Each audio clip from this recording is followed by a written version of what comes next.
I'm really glad that I ended up waiting in line for the regular Battlefront multiplayer and not the... Instead of the co-op? Yeah. Why the co-op one took forever? Or? Well, it took forever, but I cared a lot more about the regular multiplayer. Hey, Jason Tinley. That was kind of interesting. How was your last day of V3? It was pretty awesome. Got to see some good games. Battlefront. I saw Killstrain. I saw the extended Uncharted demo, which was let me guess. goddamn beautiful. It was Nathan Drake cracking wise and killing lots of dudes. Basically, yeah, cracking wise, shooting dudes, explosions, action movie game, standard. Nice. And Horizon? Did you see Horizon? Yes, Horizon looks really good. Tell me about bows and arrows. They showed they had 3 different bows. I'm way too close. I'm sorry. They showed they had 3 different bows, well, arrow types that did different things, and they had to use all 3 when they took down the Thunderjaw, I think it was called, the T-Rex robot. But that looked good. He didn't really go into detail what happened, but he said there would be a bunch of environments, everything from deserts to jungles to city kind of things, post-apocalyptic cities, I guess you could say. But Horizon looked really good. 2016, he said in the demo, is what they're slated for. Steve Santana, you're there with your little book. Sounds really Ledger. familiar. How'd it go with Nintendo? Going through. Oh, it was good. The interview was, you know, I mean, it was fun. It was nice to do it, but it was, you know, with a PR person, so of course there were certain things that was very much like a PR predetermined to answer. But it was fun. I asked him about Guess why. what Metroid was? They said, "Hey, dude, where's Metroid?" No, I asked him like. Actually, no. I think I skipped over that one because we didn't have enough time. But one of the questions that I wanted to ask was why was the Metroid franchise chosen to host Federation Force, and if they were like surprised at the reaction, like kind of like the kind of like complaints that it was like, oh, you're bringing Metroid back, but it's not a Metroid really game. Yeah, so I skipped over that one though because I wanted to get to the Amiibo one and Yokai Watch because that's coming out for the first time in the West, which is a big deal because it's I think it's huge in Japan. I asked them about that and if they had any expectations. It was good. It was like an 11 minutes interview, and then if you cut like the front half of it, it was just with like the still talking and going over stuff. It'll probably be like 10 minutes. So, but it was good.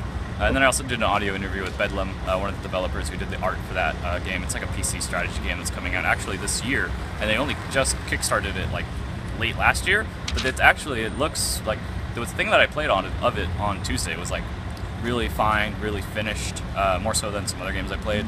But like it's coming out this September, and it's like, oh, okay, wow, that's actually like a quick turnaround for that.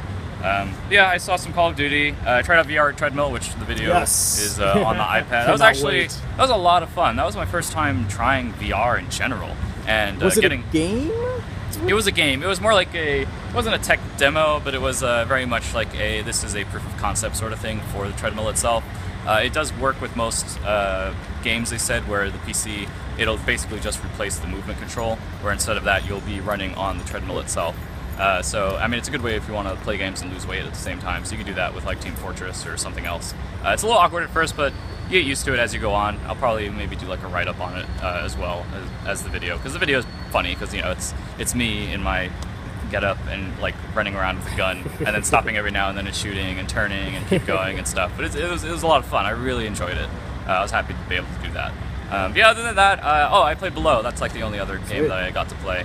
I mostly would watch games and see if they were worth checking out because the Gears of War thing, that line was just too long, and the media apparently didn't have a separate line, but you were to check that out, so I was like, nah, it's not that important. But I just did a lot of walking around, a lot of seeing people. I actually appeared on a Game Trailers video, so I told them about Dualshockers, so hopefully that'll... You're like, make the cutting room forward? Like, hi, I'm Steven, that's it. No, it probably, it should. That happened to me at the Xbox presser. Like, some random Italian outlet just grabbed me for an interview. Oh, like, right. Where are you from? Like, yeah, I'm George from Dualshockers. I'm like, what'd you think of this? And I was like, oh, you know, video games. Yeah. So I would be in Italian. It was a lot of fun, so, I don't know.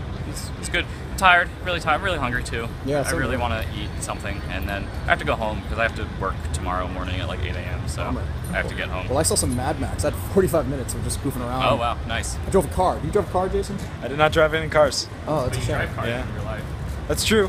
I drove a car this morning, well, and I will be driving. Yeah, so Mad Max is like that, except everyone on the road is trying to kill you with harpoons.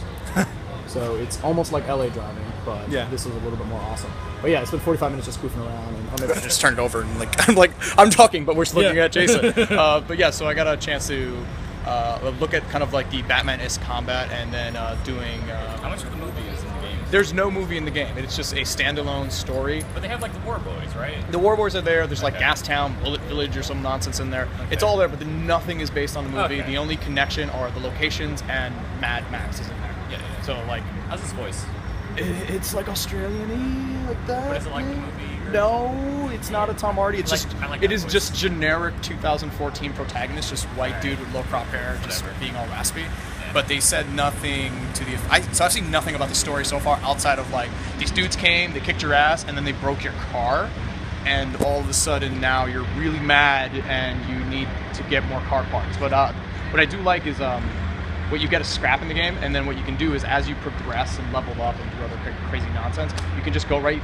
You hit start, you go right into your menu, and you can just edit your car right on the fly, which is really cool. And you have that little World War guy who's behind you who just who repairs your car as you're driving around. And even when you leave, he'll just come out and like fix your car while you go do like cool Mad Max, hit a dude with a barbed wire baseball bat type thing. But yeah, I'm definitely doing a write up for that. I played some Pro Evolution Soccer. New one. It's running. Yeah, it's running off the Fox engine, and it looks really nice. It's Flaming whales. Yeah, no flaming wheels in this one. I guess maybe that's DLC or something. But I got to check that out. Pretty good. Like it looks like it's trying to give FIFA a run for its money because it's probably beating FIFA in the gameplay department, but not the hey, look at all these teams we have in our game department. So, like I said, he said, hey, where you from? I'm like, oh yeah, I'm from New Jersey. He goes, oh man, that's a bummer. We don't have no MLS teams in our game. I'm like, yep, no New Jersey Red Bulls for me. And then there's just a ton of other stuff like.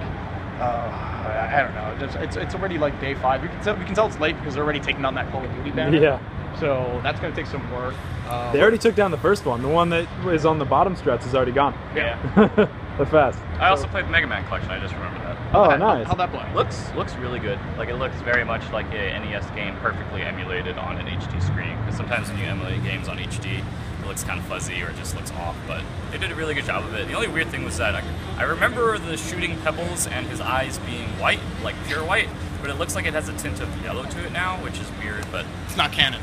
I don't know. We'll see. But I only played Mega Man 2, so I played like a few stages, and it handles really well. So I think it's going to be like a perfect emulation of what the original games were. So that's pretty much what they want to do too. So they're accomplishing it pretty well. Oh, I got to play some Division.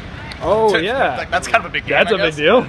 So I got to play a multiplayer demo of the Division where it's I played on a squad of 3 dudes, and they're going really hard into like that MMO vibe, where it's the 3 of us, we go out into the world. It's there's player versus environment, and then you can kind of wander into these player versus player zones. So you can go and fight, just random factions there. So he says like there are these guys called the Flamers who are like garbage men in New York that gone crazy. So they feel like there's a viral outbreak that like turns everyone nuts. So they feel like the only way of getting rid of this viral outbreak is setting everything on fire. So there are these dudes who walk around with flamethrowers, and then there are the Rikers who are just escapees from Rikers Island who just decided, all right, we own New York now. So as this is happening, we got led into an area. It's like, oh, let me show you to like a player versus player zone because it's very MMO-ish where you shoot a dude and numbers come up the top of their head. Oh, so it's like, oh, this gun does 1,000 damage. And then, so one thing you have to do is with the loot is actually contaminated. So the only way for you to actually use it, you got to send it back to home base so they can decontaminate it. So in the player versus player zones, the idea is you need to call an extraction point. So a helicopter comes and takes all your crap away. But as you're doing that, other players will get flagged saying like, oh wait, he's got gear and he's gonna send it away. Let's go ambush him, and then it becomes like a giant war zone. So we went there and there were like three teams of 3 just going at it. And it was great because like you kill one guy, he drops his loot, so you pick it up, and then you kill that, and then that guy dies, and so it's this big kind of loot fest. And then that was going on for like a good 10-15 minutes before I demo just said, all right, you guys had enough. We're just fading to black. You guys have not done any. You've not moved the line forward. You're just all murderers. And there are factions in there because not everyone is initially aggressive. So it's like. You can just sit there and if I start shooting at Steven, I'm a rogue agent, and that means he can take me out for bonus points. And since I was a dick, I don't get anything for killing Steven. But if he kills me, he can take my loot, which is kind of awesome. But I had no sense of the story. I didn't really look at the single player. It was just like, hey, we're gonna do some squad-based tactics. So they all have like there's a healer class who can bring people back. There's like a heavy assault guy. There's a person who can like drop a shield or a drone. Like I had a person who was more explosive, so she threw sticky grenades and seeker grenades. And the rolling grenades, yeah, so you can just find out where everyone is. But when you have 12 people, 9 to 12 people just kind of shooting at each other, none of that even matters because stuff's just blowing up. But that was good. I'm curious to get more hands-on on, just kind of like, because you saw the Metal Gear demo and it was like, oh, it's a cool game, but you have no context to what's going on. Like, you have a robot, that's awesome. Wait, what? Wait, what? The 70s. Your dog has a knife? Okay. Yeah. How did he get the knife?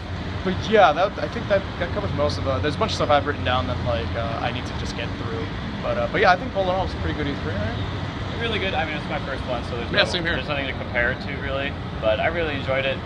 Very tired, but I also really was excited to finally come here and do everything that you do when you go to E3. So it was nice. Best E3, it's all downhill from here, I guess. Right? And, yeah, we're doing the last day video a little bit differently. Our video guy had to take off. Go figure.